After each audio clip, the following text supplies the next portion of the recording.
Intolérance, exclusion, fanatisme religieux, violence et atrocité. Non, nous ne sommes pas en 2020, mais il y a 700 ans, et vous allez pouvoir constater qu'il existe bien des similitudes entre les deux époques. Bonjour. Je vais donc vous raconter ce soir un épisode particulièrement douloureux de l'histoire de Marseille. Le drame des Accoules, qui choqua et bouleversa non seulement les Marseillais, mais toute la Provence et même au-delà, au début du XIVe siècle.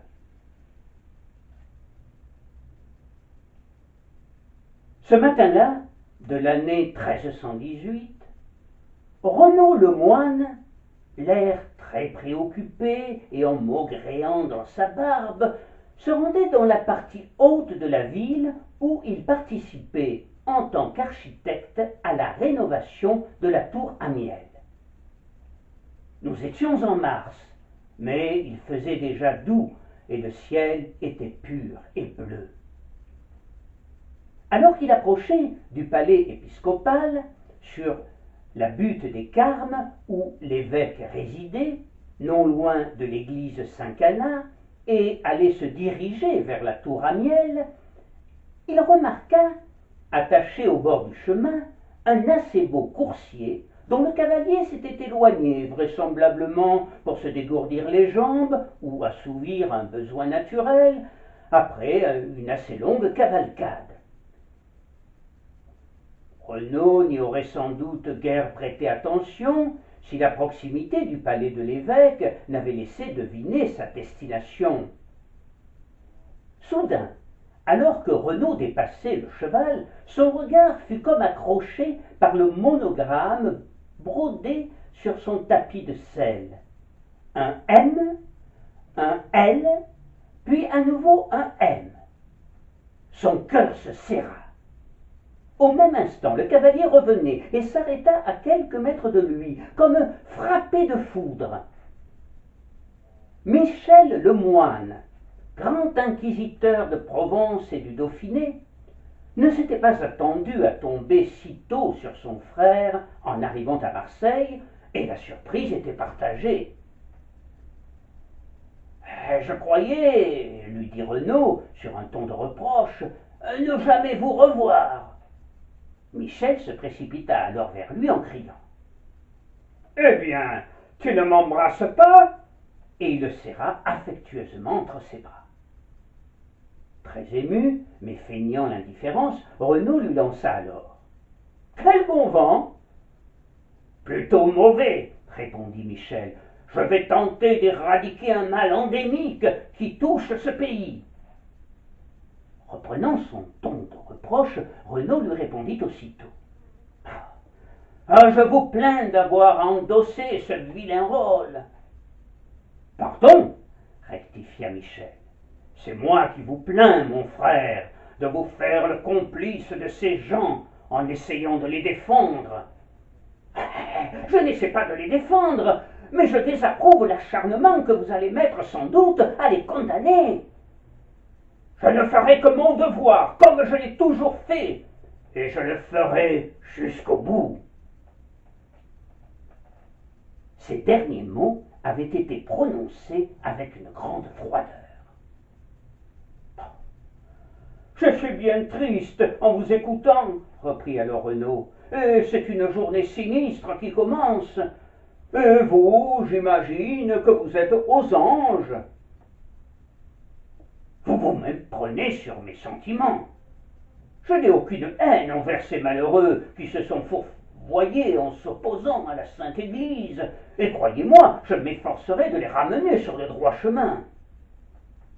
Mais si vos reproches me blessent, vous n'en serez pas moins toujours mon frère bien-aimé.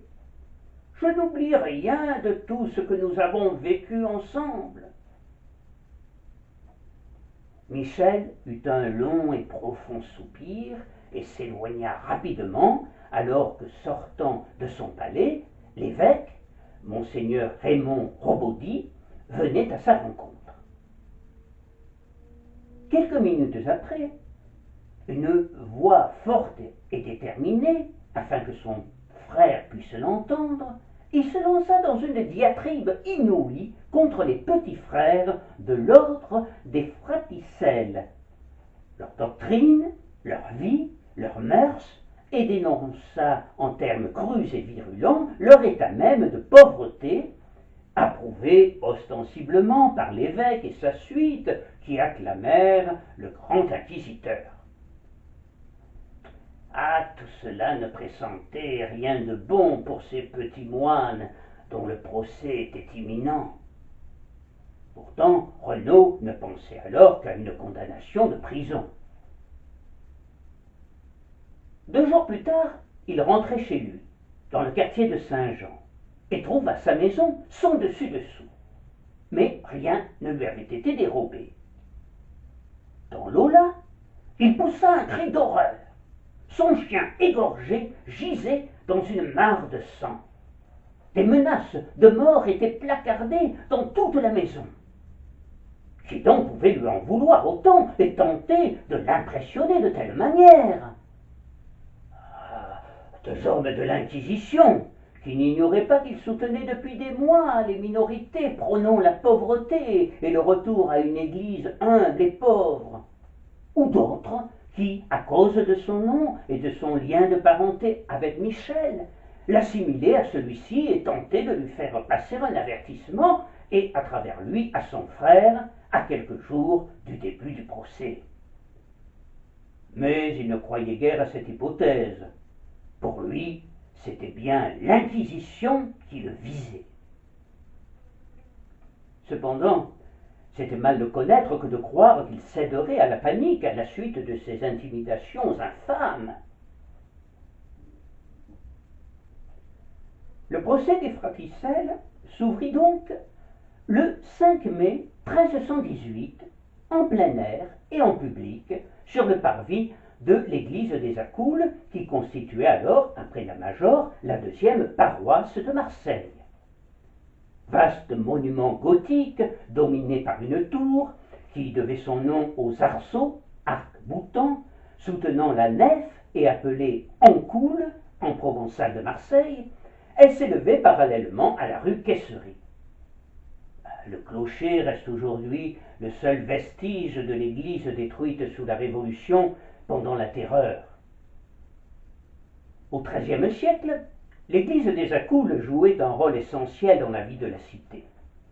Elle attirait tous les samedis de nombreux fidèles venant prier la Vierge à laquelle elle était dédiée, ainsi que, pour les offices solennels, les consuls et les échevins qui venaient en voisin. Plusieurs confréries de métiers y venaient fêter leur saint patron, les maçons, les cordonniers et surtout les hommes de loi, avocats et notaires.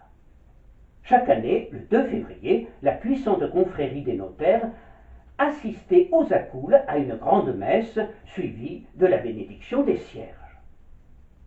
L'église des Accoules était aussi le siège de grandes décisions qui n'étaient pas toutes strictement religieuses.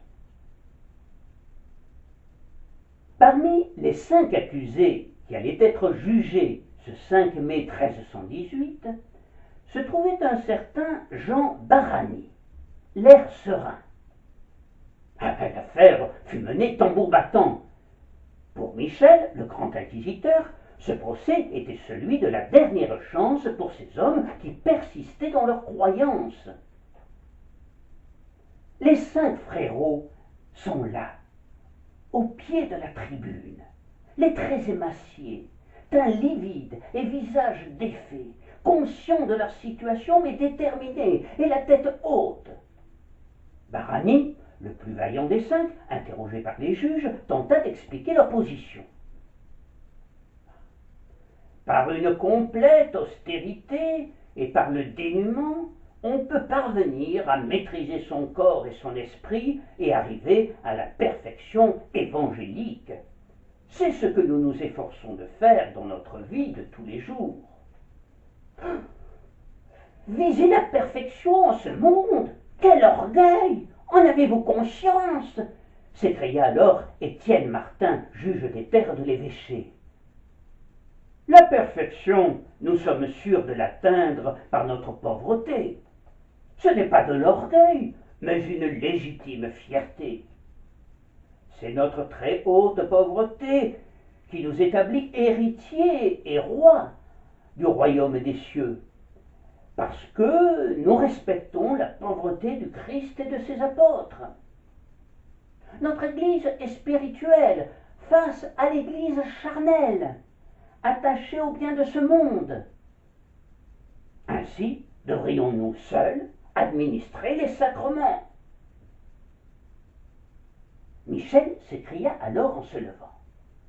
Mais vous vous mettez en dehors de notre sainte Église. En avez-vous conscience? Vous êtes des schismatiques.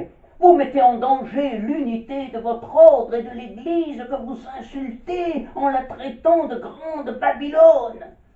Vous rejetez l'autorité de notre pape Jean XXII, alors que saint François lui-même n'a jamais contesté la soumission sans réserve au successeur de saint Pierre. Et à vos blasphèmes, vous ajoutez le péché d'orgueil en affirmant que vous vous rapprochez de la pureté évangélique et en affichant votre pauvreté avec vos habits rapiécés, comme si la perfection se situait dans les vêtements. Notre Saint-Père, Jean XXII, dans sa bulle du 7 octobre 1317, a intimé l'ordre à votre secte de se soumettre à ses supérieurs légitimes et de déposer ses habits étriqués et difformes. Calmement, posément, comme dans une conversation de salon, Barani répliqua en souriant, l'air désolé. Le pape est dans l'erreur. La pauvreté passe avant l'obéissance. Mais qui était donc ce pape et cet ordre des fraticelles qui prônait la pauvreté et le dénuement? Les fraticelli sont les principaux foyers spirituels se trouvaient en Toscane et dans le Languedoc, où ils étaient groupés autour de Pierre-Jean Aulieu, n'étaient pas à l'origine, comme on l'a un peu trop hâtivement affirmé, des révolutionnaires au sein de l'Église. Ils étaient seulement des partisans extrêmes des règles de saint François d'Assise, particulièrement en ce qui concerne la pauvreté.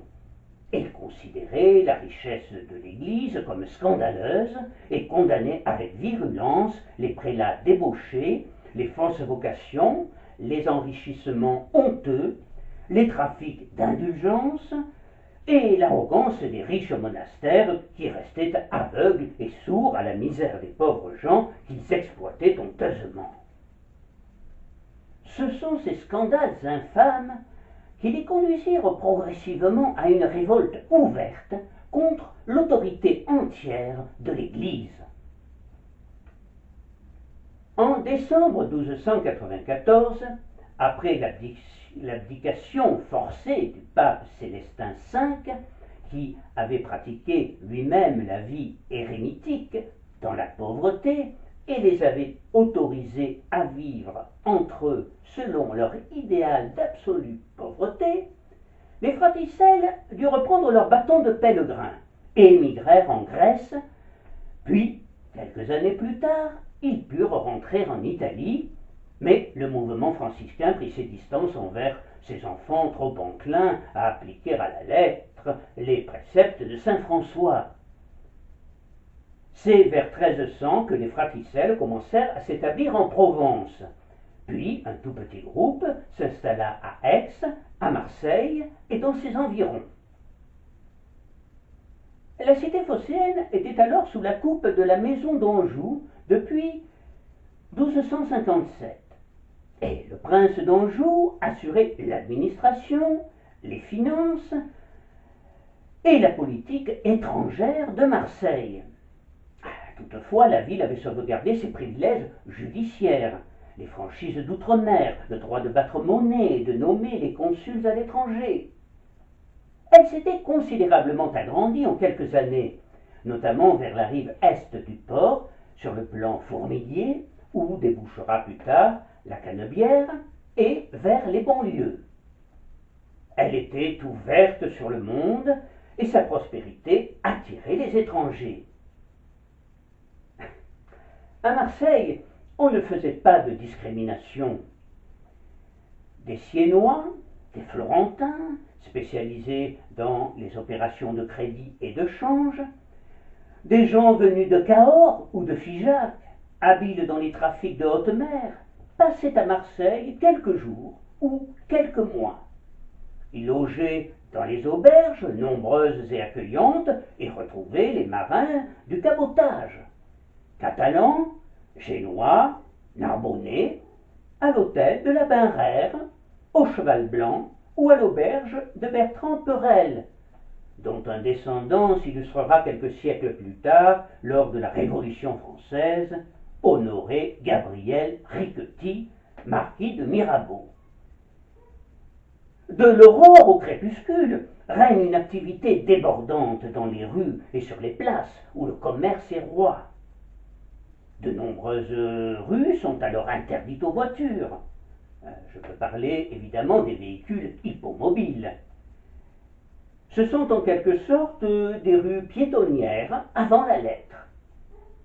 Mais ces piétons, ce ne sont pas seulement les femmes transportant des paniers de linge qu'elles vont laver aux fontaines publiques, des enfants qui courent et chantent joyeusement, ou des revendeurs, artisans, crieurs de vin, qui vont et viennent inlassablement. Ce sont aussi des ânes, des moutons, des porcs et des chèvres vivant en liberté et qui avaient résolu à cette époque le problème récurrent des ordures à Marseille, puisqu'ils débarrassaient la ville d'une bonne partie de ces ordures et assuraient donc gratuitement le nettoiement. Les orages se chargeaient d'entraîner ce qui restait dans les caniveaux ouverts au milieu des rues et jusqu'aux ports qui certes s'envasaient régulièrement, mais qui étaient curés. Les Marseillais se retrouvaient d'ailleurs volontiers sur le port, noyés sous un soleil généreux et abrités du Mistral, un port qui cependant ne ressemblait guère à celui que l'on peut voir aujourd'hui, car il n'y avait pas alors de quai, mais un chemin pavé longeant les anfractuosités de la côte, au long des pieux plantés en terre où s'amassaient les bateaux dans un étonnant entrelac de filets, de filins et de cordages. Des marchandises étaient entassées un peu partout et l'on travaillait assis à même le sol dans une atmosphère détendue et joyeuse. Les spartiers confectionnaient les cordages et les filets de pêche. Les offiers tressaient les paniers pour la pêche au corail, une activité alors très répandue et prisée. Les fustiers travaillaient les bois et tout le plan fourmilier était occupé par les chantiers de construction et de réparation navale. La ville était divisée en deux parties. La ville épiscopale, la ville haute, gérée par l'évêque de Marseille, et la ville basse, ou ville vicomtale, administrée par 10 consuls, sous l'autorité du vicomte. L'ordre était assuré, et dans la journée, chacun vaquait à ses occupations dans la plus parfaite sécurité. Il faut dire que la justice était sévère et distribuait largement les amendes pour les moindres infractions. La nuit tombée, en revanche, les rues étant obscures, sauf lors de la pleine lune, les malandrins jouaient volontiers du couteau pour les beaux yeux d'une fille ou pour régler des différends liés à divers petits trafics. C'était en quelque sorte les ancêtres de nos modernes règlements de compte. Dans la ville basse, les condamnations à prison étaient rares. On préférait user largement de la peine de mort pour les criminels et les voleurs. Les Marseillais étaient beaucoup plus cléments que leur justice pour les petits voleurs et chapardeurs, beaucoup plus cléments aussi que les autorités religieuses envers ceux qui ne respectaient pas dans la ville haute, le sacro-saint carême, ou bien qui vivaient en marge de la religion. Dans celle-ci, Sous l'autorité directe de l'évêque, les blasphémateurs étaient sévèrement sanctionnés. Celui qui se risquait à blasphémer publiquement Dieu ou la Sainte Vierge était mis dans un panier et, au moyen d'une poulie attachée à une poutre au-dessus du port, plongé dans la mer autant de fois qu'il avait blasphémé. Toujours dans la ville haute, il en coûtait 100 livres lorsque vous vous promeniez dans la rue après l'Ave Maria du soir, et des semaines de prison si vous portiez des armes prohibées ou que vous déambuliez nus comme les adamites, ces naturistes avant l'heure qui prônaient la pureté originelle de l'homme et célébraient Dieu entièrement nu. Quant aux malfaiteurs, ils subissaient le fouet, étaient exposés au carcan, et s'ils ne pouvaient payer les lourdes amendes infligées, on leur coupait un membre, un pied ou une main pour un voleur, ou bien le nez et les oreilles. Même les petits délits étaient sévèrement punis, avec l'obligation de parcourir les rues de la ville en portant une inscription attestant la faute du porteur.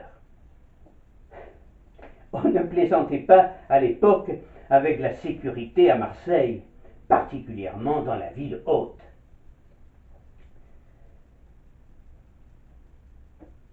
Mais revenons aux fraticelles. Venant de Narbonne, Jean Barani, un fraticelle qui se distinguait de ses frères par sa grande taille et sa corpulence, arriva en Provence au cours de l'année 1315 et se rendit aussitôt à Marseille, dont la réputation de piété, mais aussi de générosité, s'était répandue dans tout le pays depuis le Ve siècle et la fondation du monastère de Saint-Victor par Jean Cassien. Il est très vite séduit par la cité phocéenne et sa population chaleureuse et bienveillante. On ne lui avait pas menti. Il noua bientôt des liens d'amitié avec Louis d'Aume, chevaucheur de l'évêque de Marseille, monseigneur Raymond, et Louis lui accorda généreusement gîte et couvert.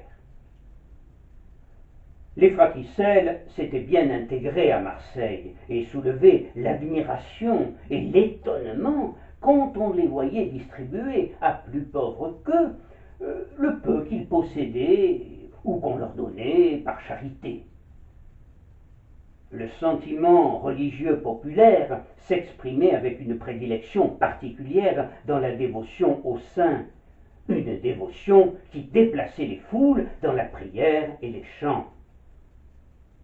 Cette piété n'était caractéristique d'aucune catégorie de personnes bien définies, et aucune fraction de la population ne pouvait prétendre annexer ces sentiments à elle seule. La dévotion populaire à Marseille était un phénomène général et touchait tout le monde.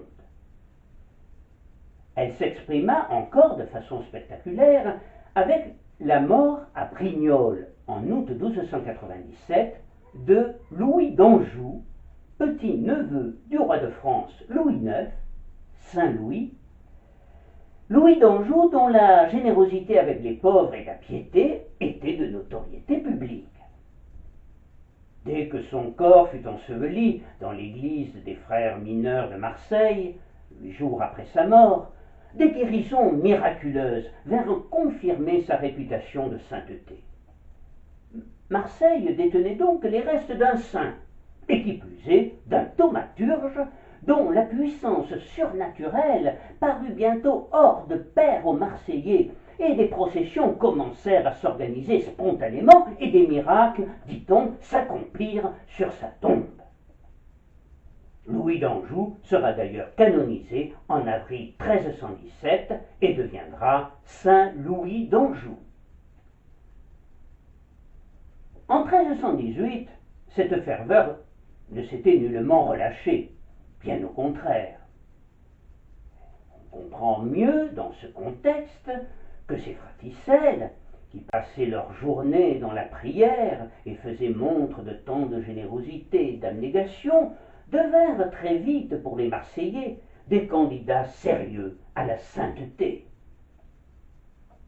Sans doute à cause de cela, ils avaient donc su conquérir le cœur du peuple qui les appelait familièrement les frérots. Mais l'évêque et les autorités religieuses de la ville voyaient de plus en plus d'un mauvais œil la sympathie qu'ils dégageaient auprès de la population. Par ailleurs, au fur et à mesure que le gouffre allait se creuser avec les conventuels, nom donné aux partisans de l'évolution de l'ordre, les fraticelles se faisaient en effet de plus en plus critiques à l'égard de l'Église, et l'Église de plus en plus menaçante envers eux. Jean Barani le constatait chaque jour avec amertume. L'ambiance n'était plus la même, et au fil des jours la situation allait s'assombrir pour eux. Les Marseillais devinrent plus méfiants et leur fermèrent leurs portes, sans doute par crainte de représailles, car ils étaient de plus en plus désignés par le clergé comme des suppôts de Satan et voués aux gémonies. Certains, pourtant, se risquaient à les prévenir. On se préparait assurément à leur faire du mal. Affolée, Marie, la fille de Louis d'Aume, vint un matin annoncer à Barani que son père avait appris de source sûre que monseigneur Raymond se préparait à l'arrivée imminente dans le Midi du franciscain Michel Bonacci, dit frère Michel Lemoine, grand inquisiteur de Provence et du Dauphiné, né en Haute-Provence. À ce nom, un homme qui parlait à Barani et venait de lui apporter quelques secours pour lui et ses camarades ne put contenir un tressaillement. C'était Renaud Lemoine, qui n'avait plus de rapport avec son frère depuis qu'il était devenu, il y a près de 10 ans, une personnalité de premier plan au sein de l'Inquisition. Mais il savait que sa venue était de bien mauvais augure pour les petits frères. Il faut rappeler que l'Inquisition était une juridiction spécialisée, autrement dit un tribunal, créé par l'Église catholique romaine et relevant du droit canonique. Elle était chargée d'émettre un jugement sur le caractère conforme ou non, par rapport aux dogmes religieux, des cas qui lui étaient soumis. C'était une juridiction d'exception établie pour représenter l'autorité judiciaire du pape sur une région donnée, quand, pour une raison ou pour une autre, le fonctionnement courant des tribunaux ecclésiastiques s'avérait inadapté, voire même dangereux pour le pouvoir temporel de Rome. L'Inquisition médiévale, celle dont il est question ici, avait été introduite devant les tribunaux ecclésiastiques par le pape Innocent III en 1199. Jean Barani connaissait bien lui aussi l'Inquisition qui s'était illustrée dans la lutte du pape contre les albigeois. Mais il se voulut néanmoins rassurant et affirma à Marie et à Renaud que lui et ses frères ne risquaient rien et que la prière et leur état de pauvreté étaient leur meilleure défense. Alors, les craintes étaient sans doute démesurées, et chacun de retrouver alors son calme et sa sérénité. C'est alors que le pape Jean XXII monta au créneau. L'élection de ce pape français, né à Cahors en 1244, avait été laborieuse et particulièrement mouvementée. Elle mérite que l'on s'y attarde quelques instants, si vous le voulez bien. Après la mort de son prédécesseur Clément V, le Sacré Collège s'était installé à Carpentras le 1er mai 1134 pour élire le nouveau pape. Or, 3 partis étaient en compétition. Les Gascons, au nombre de 10, les Italiens, au nombre de 7, adversaires acharnés des Gascons, et des cardinaux français d'origines diverses. 3 Languedociens, un Carcinois et 2 Normands complétaient le Sacré Collège. Les luttes de tendance entre Italiens, Gascons et Français furent telles que 2 longs mois passèrent sans qu'ils parviennent à un accord pour trouver un successeur à Clément V. Finalement, le 24 juillet, le conclave est attaqué, le palais épiscopal de Carpentras en état de siège, et des cris de mort jaillissent. « Mort aux cardinaux italiens! Nous voulons un pape! Nous voulons un pape !» Les responsables de ce coup de force sont Bertrand de Goth, seigneur de Monteux, et Raymond Guilhem de Budos, recteur du comtat venessin, neveu de Clément V. Ils pillent la ville, incendient nombre de demeures et surtout emportent avec eux le trésor de guerre de leur oncle, 1 million de florins destinés à la croisade. Affolés, les cardinaux s'égayent comme des moineaux. 2 ans plus tard, la chrétienté était toujours sans pape. Sur l'initiative de Philippe de France, comte de Poitiers, frère du roi Louis X le Hutin, un nouveau conclave est réuni à Lyon. Il commence ses travaux au début du mois de mars 1316 avec un certain mauvais vouloir, et il fallut attendre jusqu'au 7 août 1316 pour que les cardinaux finissent par s'entendre et par désigner le cadurcien Jacques Duèze, ancien évêque d'Avignon et cardinal de Porto, en qui ses confrères ne voyaient qu'un vieillard cacochime. Le pape était âgé de 72 ans. Il n'est pas impossible que son âge avancé fût pris en considération par les cardinaux qui pensaient être ainsi élire un pape de transition, d'autant plus que n'étant ni italien ni gascon, il n'avait eu qu'un rôle politique effacé jusqu'alors. Or, son aspect chétif, sa petite taille, son teint pâle et sa voix fluette, un peu cassée, cachaient une robuste santé, renforcée par une remarquable hygiène de vie, et contre toute attente, il vécut longtemps, et même très longtemps, puisqu'il mourut à l'âge de 90 ans, après 18 ans d'un pontificat qui fut le plus long de tous ceux des papes d'Avignon. Dans Lyon, en liesse, le nouveau pape Jean XXII est donc couronné le 5 septembre. Et il décida aussitôt de rejoindre Avignon, qui n'avait été pour son prédécesseur, qui n'avait été plutôt qu'une halte, plutôt une halte qu'une résidence, et de s'y installer à demeure.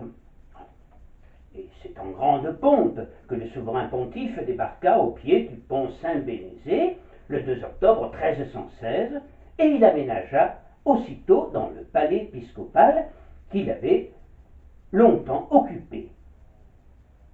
Ce pape restera dans l'histoire de la papauté en Avignon comme un pape bâtisseur.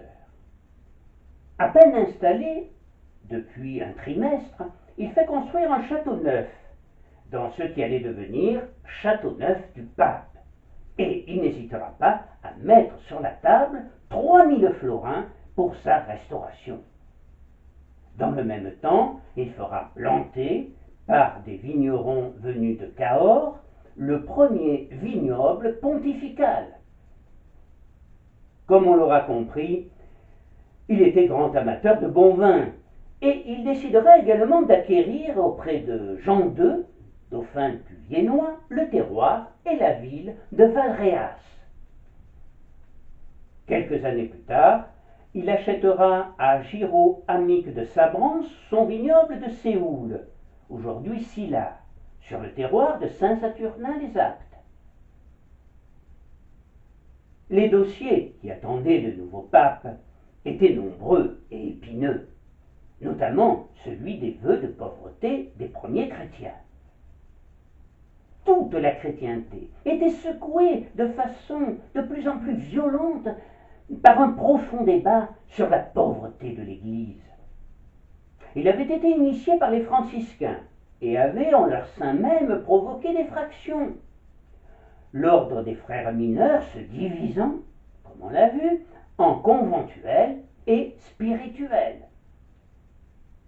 Aussitôt installé sur son siège pontifical, Jean XXII condamne énergiquement les petits frères et tous les dissidents franciscains, quelle que fût leur dénomination spirituelle, Bisocchi ou Béguin, qui, prétextant une autorisation de Célestin V, se multipliaient comme des petits pains dans le sud de la France et en Italie.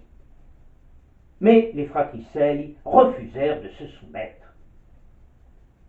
Amateurs des plaisirs de la vie terrestre et des richesses de ce bas monde, Jean XXII relativisera la portée du vœu originel de pauvreté. Par la bulle Cum inter nonnulos, il déclarera que la pauvreté de Jésus et des apôtres n'avait pas été absolue. Bon nombre de spirituels rebelles seront donc emprisonnés et les Fraticelles commenceront à être persécutés et livrés à la terrible Inquisition. Leur impitoyable persécution fut l'un des sujets du superbe roman d'Umberto Eco, Le nom de la rose. À la demande de Michel de Cézanne, ministre général des mineurs, Jean XXII va donc réagir durement en prononçant, par les bulles du 30 décembre 1317 et du 23 janvier 1318, l'excommunication des spirituels et notamment des Fratricelles. Parmi ceux-ci, sans doute les plus proches et les plus acharnés, dont on disait qu'ils étaient près de 20 000 dans toute l'Europe, il fallait faire un exemple. C'est alors que le pape chargea frère Michel le moine, dont il connaissait le zèle, d'instruire l'affaire et d'excommunier ces insoumis qui s'agitaient en Provence. Jean XXII commença par convoquer en Avignon un groupe de Fraticelles venant de Narbonne et de Béziers, où le mouvement était très influent, ainsi que d'Aix et de Marseille. Le 22 mai 1317, au nombre de 64, ils se présentèrent à la cour pontificale accompagnés d'un certain Bernard Délicieux, défenseur qu'ils avaient choisi, sachant bien qu'ils n'étaient pas convoqués pour recevoir de félicitations du pape. Ce Bernard Délicieux, moine franciscain, était connu comme résistant courageux de l'Inquisition, notamment à Albi et à Carcassonne, terre du catharisme. Le pape le considérait comme un dangereux contestataire qu'il fallait absolument réduire au silence, et l'occasion était trop belle pour la curie. Sitôt arrivé, il fut jeté en prison sans autre forme de procès. Il sera par la suite rapidement jugé et condamné à la prison à vie. Quant aux petits frères, privés de leur seul soutien, ils furent sommés de rentrer dans le rond, sous menace des pires sévices. Après quelques jours, 25 d'entre eux, toujours récalcitrants, furent remis entre les mains de Michel le moine. Nous étions le 6 novembre 1317. Nul ne sait quel fut le traitement que leur réserva l'Inquisition, mais la plupart abjurèrent, sauf les 5 venant de Marseille, qui furent reconduits pieds et poings liés comme de vulgaires malfaiteurs dans la cité phocéenne. Ce sont donc ces 5 Fraticelles qui font l'objet de ce procès, sur lequel nous revenons. Le pape est dans l'erreur. La pauvreté passe avant l'obéissance. Agacé par les propos de Barani, frère Michel leva les bras au ciel et se rassit. Il semblait à présent vouloir en finir rapidement. Un procès qui durerait trop longtemps pouvait d'ailleurs faire bouger le peuple et risquerait d'engendrer des troubles. Il semble pourtant mal à l'aise et espère encore qu'une rétractation le délivrerait de ses angoisses. En s'adressant à chacun des 5, les dénommés Dieudonné Michaelis, Guilhem Santone, Ponce Rochat, Bernard Aspa et Jean Barani, il leur lance d'une voix presque suppliante: Je vous demande une dernière fois, voulez-vous abjurer vos erreurs sur les saints évangiles et implorer la miséricorde de Dieu? Barani répond aussitôt au nom de ses camarades. Là où est l'Esprit du Seigneur et la liberté. Dans l'assistance, on sent comme un frémissement. Mais le silence de mort qui suit semble durer des siècles, et personne, même frère Michel, ne semble vouloir le briser. C'est alors que l'un des cinq, Bernard Aspar, visiblement épuisé, s'effondra brusquement. L'inquisiteur le fait alors séparer des autres par les gardes, mais c'est à nouveau le silence. Frère Michel est comme pétrifié, plongé sans doute dans une profonde méditation. Des larmes, de larges gouttes de sueur coulent sur son front et des larmes de ses yeux. Il semble un tantinet désemparé et scrute longuement les visages des 4 moines. 6 sur 2 qui préfèrent les flammes au reniement. Il ne comprend pas, il ne comprend plus et semble à bout d'arguments. Alors, après un long soupir, il lit, toujours dans un profond silence, l'implacable sentence de mort. Nous, frère Michel, inquisiteurs par l'autorité apostolique, ne pouvons ni ne voulons laisser impunie la rébellion des enfants des ténèbres qui méprisent la miséricorde de Dieu, la foi catholique, la puissance du pape et de l'Église romaine. Après avoir pris l'avis de plusieurs prélats, de plusieurs théologiens et docteurs en l'un et l'autre droit, invoquer le nom de Jésus-Christ et jeter les yeux sur les saintes Écritures, déclarons que Barani, Michaélis, Sancton et Rochat sont hérétiques, parce qu'ils résistent à l'autorité que Dieu a donnée au pape et par conséquent à la vérité de l'Évangile, parce qu'ils portent un habit d'une monstrueuse difformité et affirment que pour vivre dans la perfection évangélique, il est nécessaire de ne rien réserver pour l'avenir de ce qui est enseigné, et enfin parce qu'ils soutiennent que les bienheureux pères des ordres religieux n'ont pas vécu selon les conseils des évangiles. Nous voulons, en conséquence, que les 4 coupables soient dégradés et qu'après leur dégradation, dès à présent, ils soient livrés aux bras séculiers. La funeste nouvelle se propagea comme une traînée de poudre dans la ville incrédule. On n'allait pas tout de même brûler ses petits frères qui n'avaient jamais fait de mal à personne et étaient presque considérés comme des saints par la population. Oh, et puis, Marseille n'a pas vocation pour les bûchers. Même les Templiers ont eu la vie sauve à Marseille. Consterné, Renaud le moine se démena pour tenter d'obtenir la grâce des condamnés. Il s'adressa à Raymond de Villeneuve, viguier de Marseille, qui lui dit qu'il ne pouvait rien faire, car c'était l'affaire de l'Église et qu'il n'avait aucun pouvoir en la matière. Ponce Pilate. Puis il demanda audience à l'évêque, qui, trop occupé, ne put le recevoir et lui fit répondre que la décision n'appartenait qu'à l'inquisiteur. Enfin, il tenta d'approcher son frère, mais ne fut reçu que par l'un de ses proches, l'abbé Andini, responsable du monastère de Luvonne, qu'il connaissait bien. « Je suis bien démuni, croyez-moi, et impuissant, lui dit celui-ci.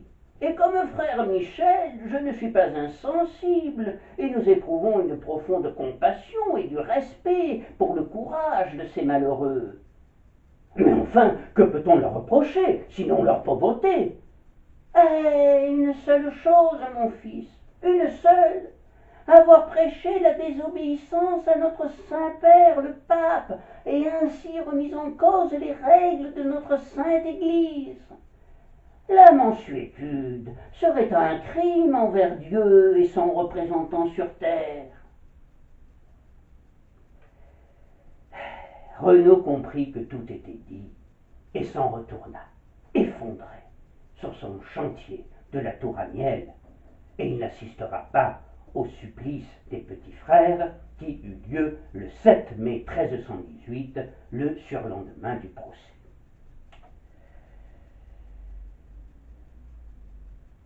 Ce matin-là, le glas commença à sonner dans toute la ville, celui de l'église des Accoules et ceux de Saint-Jacques des Épées et de Saint-Victor sur l'autre rive du port.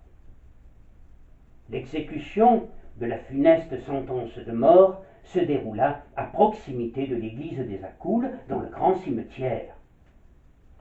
On peut s'étonner du choix du lieu, mais il faut bien voir que les Marseillais de ce temps n'avaient pas le souci qui est le nôtre de respecter le repos des défunts.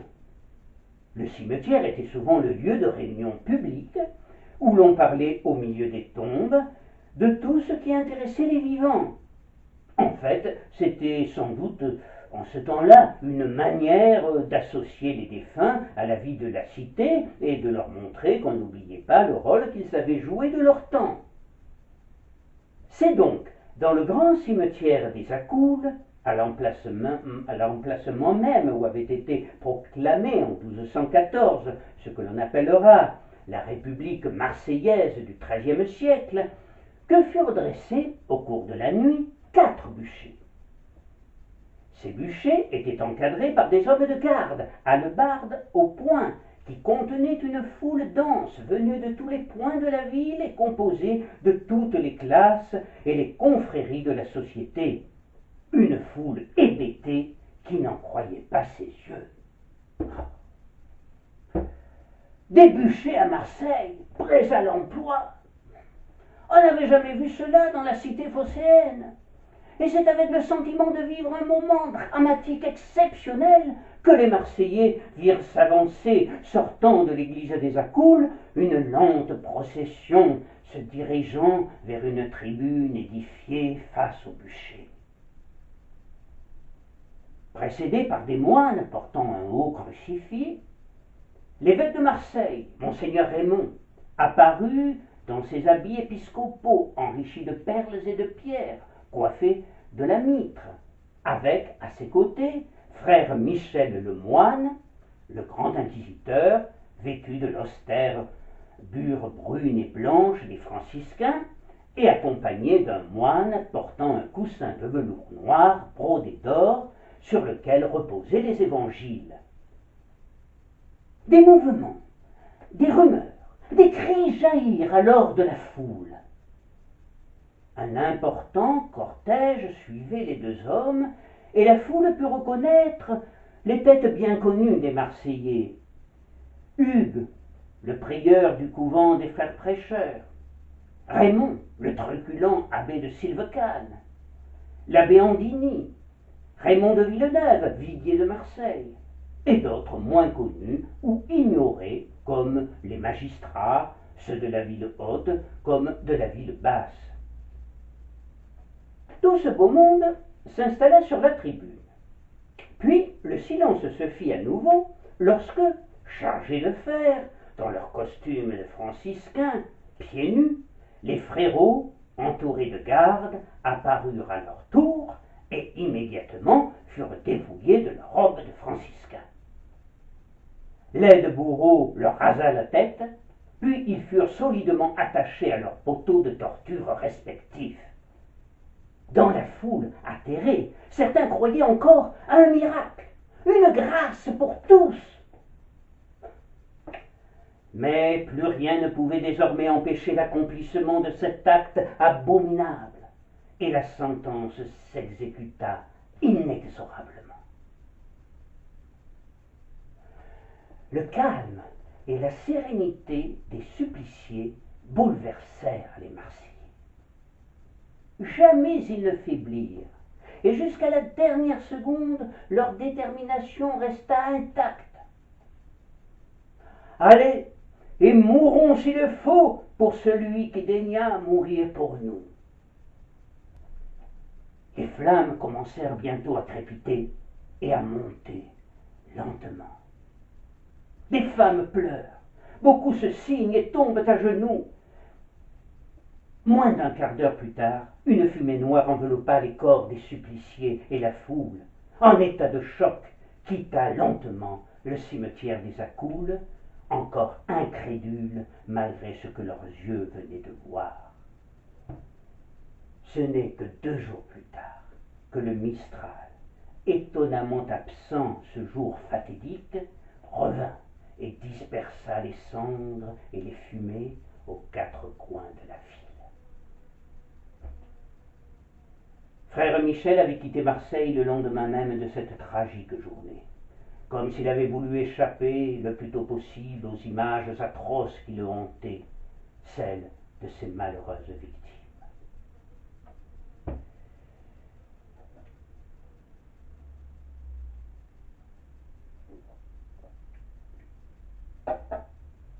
On peut se poser des questions sur cette répression implacable de l'Église qui alla jusqu'à la mise à mort des plus inoffensifs de ses contestataires, ce qui fit dire aux Marseillais que les Templiers avaient été condamnés parce qu'ils étaient trop riches et les Fraticelles parce qu'ils étaient trop pauvres.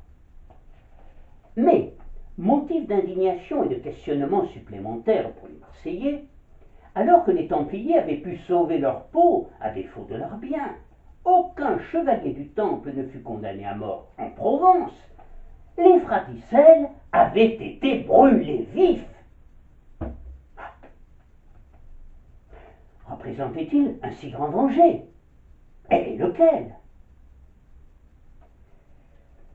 Et nous en venons à présent à l'aspect purement politique de leur procès, qui ne peut être occulté si l'on veut bien comprendre les raisons de cette répression impitoyable. En fait, les Fraticelli avaient dirigé contre Jean XXII une offensive religieuse, mais aussi politique, de première importance, car ils avaient fait cause commune avec son rival, l'empereur Louis de Bavière, pour le faire déposer et déchaîner un schisme. Et à mesure que le mouvement s'accentua, il prit également un caractère social, parce que c'était dans les masses populaires qu'il eut le plus d'écho. Et bientôt, de social, il devint socialiste, voire même anarchiste, avec Wycliffe et Jean Hus. Des gens qui prétendaient entrer en contact direct avec Dieu sans avoir besoin de passer par des intermédiaires, devenaient donc un danger mortel pour l'Église, le danger d'une véritable république religieuse qui éjecterait le pape et s'imposerait à la tête de l'Église. De nombreux fratricelles des premiers jours, bien éloignés de ces contingences politiques, se trouvèrent alors dépassés par les événements. Une semaine après la tragédie du cimetière des Accoules, au lever du jour, des maçons qui venaient reprendre leur travail à la tour Amiel découvrirent stupéfaits au pied de la tour le corps sans vie de Renaud le moine. Suicide, accident, mort naturelle. Les autorités civiles comme religieuses pensèrent sans doute qu'il était imprudent de mener une enquête, et l'architecte emporta avec lui le mystère de sa mort. La cité phocéenne resta longtemps en état de choc, dans l'impossibilité de réagir. Puis la colère succéda à l'accablement, et les 4 victimes furent honorées comme des martyrs par les Marseillais, et Jean XXII traité d'antéchrist. Pour les plus exaltés des partisans des petits frères, les vaticinations de Joachim de Flore se réalisaient. L'Apocalypse était commencé. Les révoltés n'avaient d'ailleurs pas peur de proclamer haut et fort: ce que nous quittons, ce n'est pas un ordre, ce sont les murs, la prison. Ce n'est pas un habit, c'est un haillon. Ce n'est pas une foi, c'est une écorce. Ce n'est pas une église, c'est la synagogue. Ce n'est pas un pasteur, c'est un monstre dévorant. Après la mort de Jean XXII, nous et nos compagnons, les persécutés d'aujourd'hui, nous renaîtrons et nous remporterons la victoire sur tous nos adversaires. Pour mettre le comble au trouble des âmes et à la confusion des esprits, une nouvelle hérésie se répandit dans la ville dans les semaines qui suivirent. Elle aurait été véhiculée par un certain Pierre-Roger Bon, ou Bois, un petit homme sans âge, natif de Casseneuil, une petite ville coincée au confluent du Lot et de la Lède dans l'actuel département du Lot-et-Garonne, qui avait accueilli dans ses murs en 1214 cathare et adversaire de Simon de Montfort. Il venait de Saint-Estève, au pied du mont Ventoux, prêcher lui aussi l'humilité et la doctrine primitive du Christ.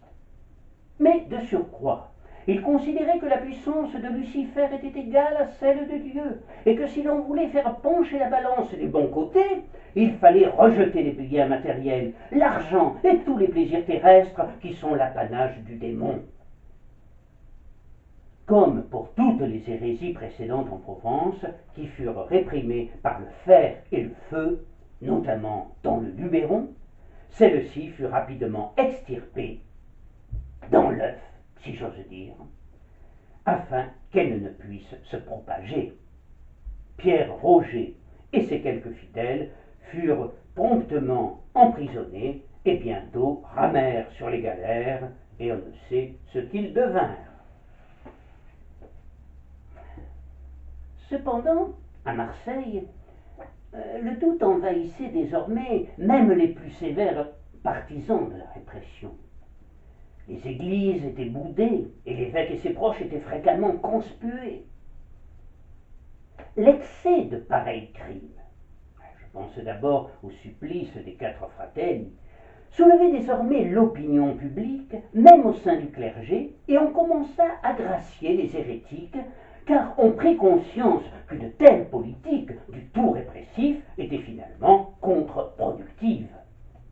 Même monseigneur Raymond finira par l'admettre, et il confiera en privé, quelques semaines après les supplices des 4 petits frères, « Le remède était bien pire que le mal. »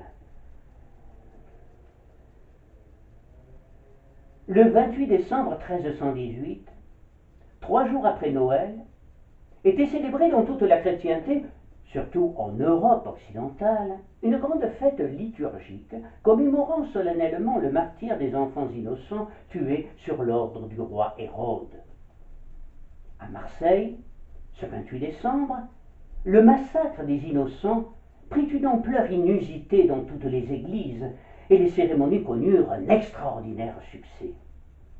À l'église des Accoules fut organisé un grand spectacle, avec plusieurs scènes et apparitions de personnages annoncés à grand fracas. Processions, costumes, strophes et hymnes chantés, représentation de l'arrivée des bergers, la fuite en Égypte, l'avertissement de l'ange à Joseph, la visite des rois à Hérode, l'ordre de tuer, le massacre par les soldats, et surtout les longues lamentations de Rachel, dialogue chanté avec une consolatrice qui tentait de l'apaiser. Les Marseillais voulaient donner un éclat particulier à cette évocation du massacre des innocents, et l'Église, faute de pouvoir la canaliser, s'était jointe à cette grande manifestation populaire, en ayant bien conscience que les Marseillais voulaient aussi à cette occasion célébrer les petits frères, dont certains sortaient tout juste de l'enfance, et leur innocence, ainsi que la pureté de leurs sentiments. Ce jour-là, les Marseillais firent enfin le deuil des petits frères, et montrèrent leur attachement à une certaine conception de la foi chrétienne, où la tolérance et l'amour prédominaient sur tous les autres sentiments. Le clergé marseillais retint la leçon, et l'Église tout entière commença à s'interroger et à fléchir son attitude. Dans les mois et les années qui suivirent, Jean XXII, le premier, s'efforcera de ramener le calme en faisant l'éloge de ce qu'il estimait le juste équilibre. La pauvreté sans exagération, notamment à l'occasion de la canonisation de Thomas d'Aquin en juillet 1323. Marie d'Homme, qui avait quitté Marseille pour ne pas assister au supplice des petits frères et s'était installée à Narbonne auprès de son frère et de sa famille, je l'ai toujours soupçonné d'avoir été secrètement amoureux de Parani, retourna dans sa ville cette année-là et entra dans un couvent. Au fil des années, pris entre le labeur quotidien et la vigilance face aux agressions, car Marseille attisait toujours les convoitises, le drame des petits frères, dont la cité phocéenne fut le témoin impuissant, s'effacera peu à peu de la mémoire collective. Mais ce que les Marseillais n'oublièrent jamais, c'est que l'intolérance engendre toujours la haine et la violence.